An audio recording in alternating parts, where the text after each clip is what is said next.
Hi, John here from Pinnacle, and a lot of people know us as a really good place to swing in and get archery stuff or firearms stuff. One of the things that I'm really passionate about is fishing equipment and teaching people new tricks, and we have a lot of really neat stuff here in both stores. I'm in Lebanon today, and my fishing gear, hand-tied flies and stuff for the fly folks. And then we get into a lot of trout fishing, bass fishing, got a lot of pike here in the river, and every spinner kind of known to man. Lots of fun to catch trout or whatever you like on it. One of the things that I get asked a lot is how to rig certain things. In particular, if you're fishing in a lake or pond, one of my favorites and a go-to is fishing a rubber worm, and I'll show you one real quick. So one of the things I want to show is how to rig up a Yamamoto Senko. This is one of my favorite baits. Very easy to use, pretty relaxing way to fish. Couple of different ways to rig it up, and I'll show you a couple of them right now.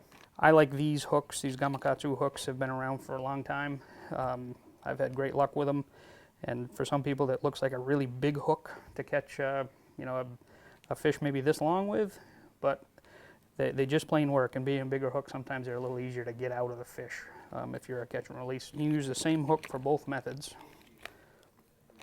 The packs are resealable, which is pretty handy.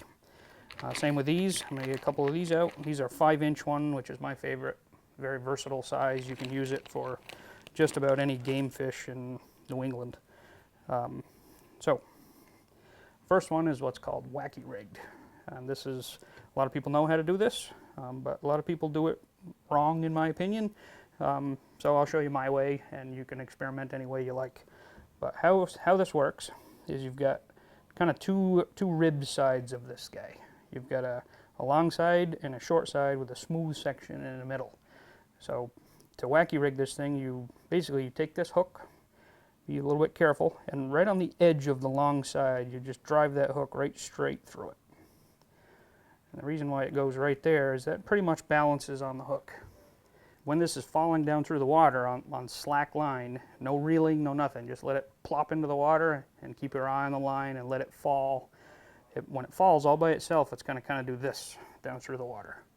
If you drop it next to the dock or next to your boat, you'll see that, and that's when the fish hit it. They always hit it on the fall, so keep an eye on the line, and once you know that it's on the bottom, give it a couple seconds, then just reel it up.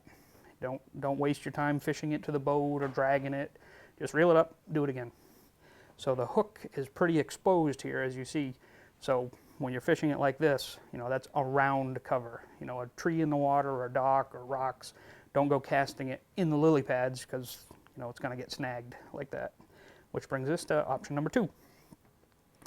Option number 2 is what's called Texas rigged, and this is kind of a weedless option. This time on the short side, you want to go straight down through the end and then right out the side.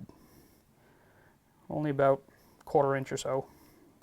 And then you push this up to the top of the hook, so just the eye of the hook is sticking out of there, if you can see that. And then I just kind of eyeball where the belly of that hook wants to be on the worm. I just kind of mark that with my finger. And then I'll take the hook and I'll push it right straight through the bait, right at that length. Right straight through out the other side. So you kind of have this going on. And then I'll just cinch it up just a little bit so that the point sticks in.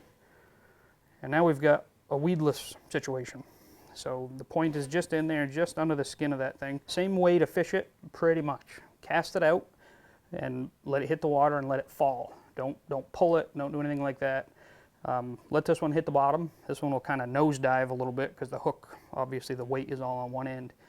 You can let this one hit the bottom, and this one you can hop it a little bit if you want, hop it around, or slowly drag it. If I take my kids fishing, this is the only way I do it. Way less likely to get snagged. And this one you can kind of twitch it around a little bit. It'll have a little bit more of a minnow action. And if you really want a challenge or see some top water action, with braided line, you can cast this one, and use it as top water. A lot of times in the river, I'll use this thing in certain colors that maybe look like a frog or a wounded fish, and fish it right over the top of the lily pads. But if you're fishing in the weeds, make sure you have braided line. So we've got our Texas rigged or weedless option. We've got our open hook or wacky rigged. Both same hooks, same bait, 2 different ways to fish them. I'm John with Pinnacle. Come on in, let's talk fishing.